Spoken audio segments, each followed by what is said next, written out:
Hello friends, कैसे हो? सभी का आदर्श कैरी क्लासेस में बहुत बहुत स्वागत है। जैसा कि फ्रेंड्स आपको पता है कि रोजाना आपको संस्कृत की लाइव क्लास दी जाती है। तो दोस्तों आपके स्टार्ट हो गए हैं यूपी टेट 2021 के मॉडल पेपर। और वो दोस्तों आपके संस्कृत के जिन भाई बहनों को संस्कृत से डर लगता है, जिन्होंने अपनी लैंग्वेज यूपी टेट में संस्कृत ली है, तो वो फटाफट से इस चैनल को सब्सक्राइब कर लें, क्योंकि दोस्तों इस पर संस्कृत की शून्य से लेकर शिखर तक की तैयारी कराई जा रही है संस्कृत की। तो फ्रेंड्स आपका ये चल रहा है पंचदश, यानी कि 15वां मॉडल पेपर चल रहा है। इससे पहले दोस्तों मैंने 14 करा दिए हैं। प्ले लिस्ट से जा करके आप जो है प्ले लिस्ट से संपूर्ण वीडियो देख सकते हैं, 1 से लेकर के 15 तक की। और दोस्तों डिस्क्रिप्शन में लिंक पड़ी हुई हैं, वहाँ से भी आप सभी मॉडल पेपरों को देख लेना। तो दोस्तों संस्कृत से डर निकालना है तो फटाफट से सब्सक्राइब कर लीजिए, क्योंकि रोजाना इस पर संस्कृत की लाइव क्लास देते हैं मॉडल पेपर की। तो देख लेते हैं दोस्तों ये किस तरीके का आपका आया है। इसमें पहला क्वेश्चन आपका बन के आया, तो फटाफट से आप लोग लाइव आ जाइए। और दोस्तों जब इतनी मेहनत हम करते हैं तो थोड़ी सी मेहनत आपको करनी होगी, वीडियो पूरी वॉच करनी होगी। और दोस्तों इसमें जो है आपको रोजाना 1 से 30 तक आपके जो यूपी टेट में क्वेश्चन आएंगे वो 1 से 30 तक ही आएंगे, यानी कि 30 क्वेश्चन आएंगे। तो 30 क्वेश्चन आपके कराए जाते हैं, तो आपको अंदाज़ा लग जाएगा कि आप तक किस तरीके से यूपी टेट में क्वेश्चन आते हैं। तो स्टार्ट कर लेते हैं। पहला क्वेश्चन है आपका, व्यंजन वर्ड की सही मात्रा क्या है? जो व्यंजन वर्ड होता है उसकी सही मात्रा क्या होती है? एक मात्रा, द्विमात्रा या अर्धमात्रा, कौन सी होती है बताइए। तो दोस्तों जो व्यंजन वर्ड होता है उसकी सही मात्रा आपकी आधी मात्रा होती है। कौन सी होती है? अर्ध मात्रा, यानी कि डी ऑप्शन बिल्कुल सही है। अगला है, सुमेलित पद नहीं है। इसमें आपको नहीं वाला पूछा है तो एक होगा। तो अब आपको देख लीजिए कि इसमें सुमेलित कौन सा नहीं है, बताइए फटाफट से। तो देखिए दोस्तों दूसरे का डी ऑप्शन जाता है, क्योंकि ये वाला जो है आपका ओष्ठ में पहुंच जाता है, ठीक है, कंठोष्ठ। तो इसमें बोल रहा है कंठ तालु, तो यानी डी ऑप्शन बिल्कुल सही है आपका, दूसरे का डी ऑप्शन, ठीक है। अगला क्वेश्चन है, हल क्या है बताइए। हल प्रत्याहार है, प्रत्यय है, उपसर्ग है, अव्यय है। तो हल क्या है? तो हल दोस्तों आपका जो है प्रत्याहार है। क्या है? प्रत्याहार हल। सुमेलित नहीं है, इसमें सुमेलित नहीं है प्रत्यय संज्ञा, सवर्ण संज्ञा, प्रत्याहार संज्ञा या संयोग संज्ञा। तो सुमेलित कौन सी नहीं है? तो इसमें दोस्तों आपकी संयोग संज्ञा, संयोगे गुरु, ये वाला आपका सुमेलित नहीं है। अगला क्वेश्चन है, निम्नलिखित पदों में जो पद सुमेलित नहीं है वो बताइए। निम्नलिखित पदों में से जो सुमेलित नहीं है, देवालय होत्रकार गुण संधि, पावक पवनम आयादि संधि, अत्यादय सद्युपास्य यड़ संधि, शिवोपद्य शिवोर्चिह विसर्ग संधि। तो इसमें से सुमेलित कौन सी नहीं है? तो सुमेलित दोस्तों आपकी देवालय और होत्रकार। देवालय सही है, देव प्लस आलय, यानी कि ये आपकी किस में पहुंच जाती है? दीर्घ संधि में पहुंच जाती है। दोस्तों मात्रा एक लगी हुई है, कंफ्यूज मत हो जाना, लेकिन पहले लगी है, बीच में लगी होती तो आप गुण संधि मार देते। देवालय है, होत्रकार है, तो इसमें दोस्तों आपकी दीर्घ संधि जाती है, अकह सवर्णे दीर्घ, ठीक है।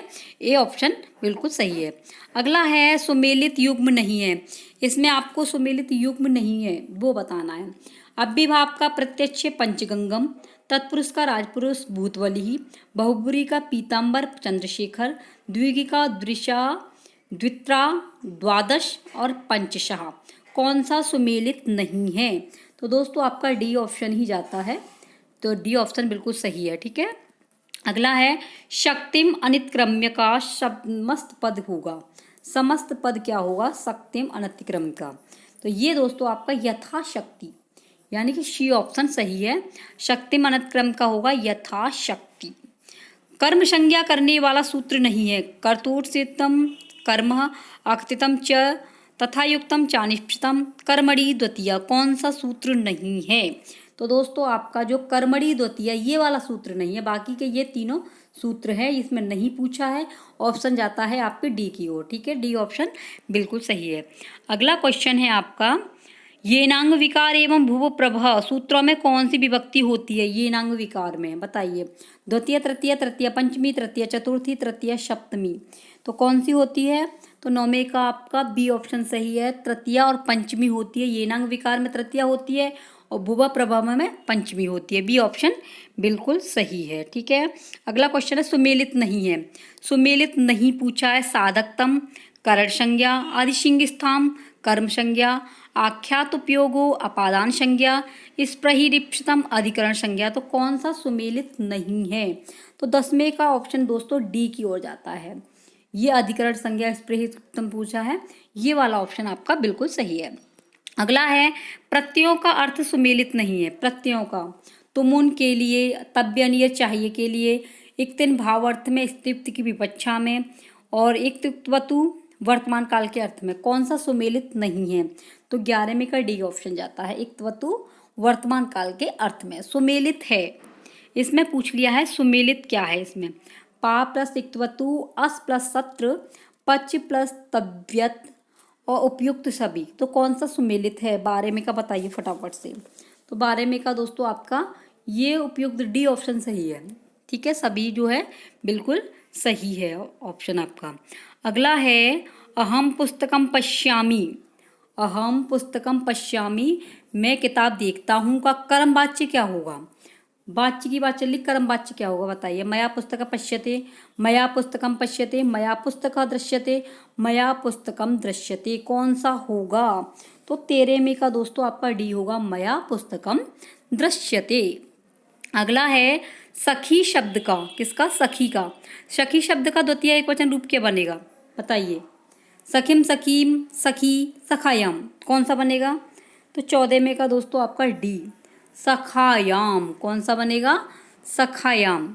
अगला है पितृ शब्द का षष्ठी बहुवचन में रूप बनेगा। पितृ का षष्ठी बहुवचन बताइए कौन सा बनेगा? तो 15वें का दोस्तों आपका ए, पितृणाम। कौन सा बनेगा? पितृणाम। ये याद रखना, इसमें बड़ी री लगी हुई है। अगला क्वेश्चन है लता शब्द में लते इस रूप में, जो लता शब्द है वो लते, इसमें आवृत्ति कितनी बार हुई लते शब्द की? 3 बार, 4 बार, 5 बार, 2 बार। लता के अगर आपको शब्द रूप याद होंगे तो आप बताएंगे। 16वें का बताइए फटाफट से। तो लते दोस्तों आपकी 4 बार आया है। लता के जब शब्द रूप देखेंगे आप तो उसमें लते जो है 4 बार आया है। ठीक है। अगला है मातृ शब्द का तृतीया विभक्ति एक वचन क्या होगा? मातृ शब्द का तृतीया की बात चल रही है। मात्रा, मातृण, मातेन या मात्रया, क्या होगा? तो ये होगा आपका मात्रा। कौन सा होगा? 17वें का दोस्तों ए। अगला क्वेश्चन है युष्मद। युष्मद सर्वनाम रूप का चतुर्थी विभक्ति में वैकल्पिक रूप बनता है। क्या बनता है? तो ये बनता है आपका दोस्तों ते वाम वह। ते वाम वह, ये बनता है आपका चतुर्थी विभक्ति में। अगला क्वेश्चन है ज्ञा धातु। क्या है? ज्ञा धातु लोट लकार मध्यम पुरुष में रूप क्या बनेगा? बात चल रही लोट लकार की मध्यम पुरुष में, कौन सा बनेगा?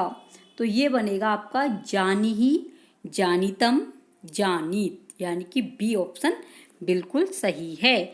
अगला क्वेश्चन है आपका अदतु। अददुहु रूप किस लकार पुरुष, किस लकार पुरुष और वचन में बनता है? तो दोस्तों आपको लकार की पता होगा। लकार कितने होते हैं आपके? 5। ठीक है। पुरुष कितने होते हैं? पुरुष होते हैं 3। और वचन कितने होते हैं? ये भी आपके 3 होते हैं। इन चीज़ों को याद कर लेना। ठीक है। तो इसमें पूछ रहा है कि अदतु रूप किस लकार पुरुष और वचन से बनता है, तो बताइए कितने से किससे बनता है? तो 20वें का ऑप्शन जाता है दोस्तों लंग लकार प्रथम पुरुष बहुवचन। जो अदतु बनता है वो लंग लकार प्रथम पुरुष का बहुवचन है। अब बताइए 86 की संस्कृत संख्या क्या होगी? यानी 86 की संस्कृत संख्या क्या होगी बता दीजिए फटाफट से। तो इसकी होगी दोस्तों षडशीत, षडशीति, यानी कि ए ऑप्शन बिल्कुल सही है। अगला क्वेश्चन है अमृत शब्द का पर्यायवाची नहीं है। अमृत जो है उसका आपको पर्यायवाची नहीं बताना है। शुधा, पीयूषम, अमीय, जात वेदा। तो कौन सा नहीं है? तो दोस्तों ऑप्शन डी की ओर जाता है। जात वेदा जो है उसे अमृत नहीं कहते हैं। अगला है घोड़ा, बैल और भेड़िया। घोड़ा, बैल और भेड़िया के क्रमशः संस्कृत में नाम मिलते हैं। तो घोड़ा को क्या बोलेंगे भैया? अश्वः, वृषभः, वृकः, घोटकः, बलिवर्धः, इहामृगः, तुरगः, वलदः, वृकः। तो कौन सा आंसर इसका सही है? तो दोस्तों ये 23 है उसका फ्रेंड्स आपका डी ऑप्शन सही है। 23 का कौन सा है? डी ऑप्शन, यानी कि ये डी ऑप्शन में आपका जो है यहाँ पे ये कट गया है थोड़ा सा। यहाँ पे डी ऑप्शन में आपका उपयुक्त लिखा है। ठीक है, उपयुक्त। तो ये वाला जो है आपका बिल्कुल सही है, उपयुक्त सभी। अश्ववीय, वृषभीय, वृकवीय, घोटक, बलिवर्ध, यामृग, तुरग, वलद, वृक। तो उपयुक्त सभी आपका 23 में का दोस्तों आपका डी ऑप्शन बिल्कुल सही है। ठीक है, अगला क्वेश्चन है आपका अकारणाविष्कृत वैरादारूढ़ सज्जनात् कस्य भयम न जायते। यह सूक्ति किस ग्रंथ से संबंधित है? कालिदास से, बाणभट्ट से, भर्तहरि से या भारवी से? किससे संबंधित है? तो दोस्तों ये संबंधित है आपकी बाणभट्ट जी से। किससे है? बाणभट्ट से। अगला क्वेश्चन है ग्रंथ। ग्रंथ एवं ग्रंथकार सुमेलित नहीं है। इसमें ग्रंथ दिए गए हैं और ग्रंथकार भी हैं। तो ये ग्रंथ हैं, ये ग्रंथकार हैं, तो इसमें सुमेलित कौन से नहीं है? कादम्बरी कथा बाणभट्ट की है, सबको पता है। मृच्छकटिकम, मेघदूतम कालिदास की है, स्वप्नवासवदत्तम भास की है। आपका ये सुमेलित नहीं पूछ रहा है, तो मृच्छकटिकम भैया भभूति ने नहीं बोला है। तो जो 25 में का ऑप्शन कौन सा जाएगा? आपका बी ऑप्शन बिल्कुल सही है, मृच्छकटिकम भभूति, ये वाला आपका सही है। अगला है सुमेलित पद नहीं है। सुमेलित पद नहीं है, ये संप्रदाय है, ये आचार्य है। रस संप्रदाय के भरतमुनि, रीति संप्रदाय के कुंतक, अलंकार संप्रदाय के भामह, ध्वनि संप्रदाय के आनंदवर्धन। तो इसमें से सुमेलित कौन सा नहीं है? तो 26 में का आपका रीति संप्रदाय के कुंतक, ये वाला आपका सही नहीं है। अगला है सठ त्रिशध्यायी या सठ शास्त्री संहिता कहा जाता है, बताइए किसे कहा जाता है? रामायण, महाभारत, नाट्यशास्त्र, अर्थशास्त्र, किसे कहा जाता है? तो दोस्तों आंसर जाएगा आपका नाट्यशास्त्र। नाट्यशास्त्र को कहा जाता है सठ शास्त्री संहिता। ठीक है, 27 में का सी ऑप्शन बिल्कुल सही है। शांत रस का स्थायी भाव क्या है?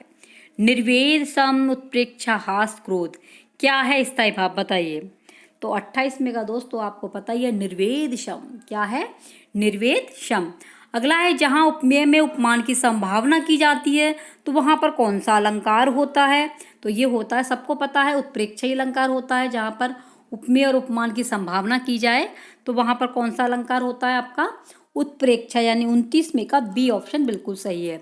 अगला है सुरभिम सुरभिम सुमिनो भरही, यह किस अलंकार का उदाहरण है? सुरभिम सुरभिम, बताइए। श्लेष, यमक, उपमा, रूपक। तो आपका देखिए अनुप्रास तो है ही नहीं इसमें, तो ये तो आपको कंफ्यूज करने की बात ही नहीं है कुछ भी। तो आप बताइए इसमें से कौन सा है सुरभिम सुरभिम वाले में? तो 30 में का सबको पता है दोस्तों, आपका यमक अलंकार जाएगा। जब एक शब्द दो बार आ जाए, और जिसका अर्थ अलग अलग हो, तो वहाँ पर आपका यमक अलंकार होता है। तो 30 में का आपका बी ऑप्शन सही है। आई होप दोस्तों आपको ये वीडियो अच्छी लगी होगी। और फ्रेंड्स आपके जो 5-10 यानी कि 15 मॉडल पेपर संस्कृत के कंप्लीट करा दिए हैं, तो जितना हो सके दोस्तों वीडियो को शेयर कर देना। जो भाई बहन हमारे चैनल पर पहली बार विजिट कर रहे हैं तो वो दोस्तों सब्सक्राइब जरूर कर देना। ठीक है फ्रेंड्स, जितने भी आपके जो सिलेबस था, सिलेबस में जितने भी टॉपिक संस्कृत के थे वो सभी मैंने क्लियर करा दिए हैं। आप लोग दोस्तों प्लेलिस्ट से जाकर के संपूर्ण वीडियो देख लेना। और दोस्तों जितना हो सके आप लोग लाइव आया करो, जिससे आपको ये अंदाज़ा हो जाएगा कि हमारे जो है संस्कृत का स्कोर कैसा चल रहा है, कैसे क्वेश्चन बन करके आते हैं। तो दोस्तों आपको बहुत जल्दी कम समय में आपकी अच्छी तैयारी हो जाएगी। तो ये अंतिम प्रहार चल रहा है, समय आपके पास बिल्कुल नहीं है, तो जितना हो सके आप लोग लाइव आया करो। आई होप दोस्तों कि आपको वीडियो अच्छी लगी होगी। थैंक यू, जय हिंद।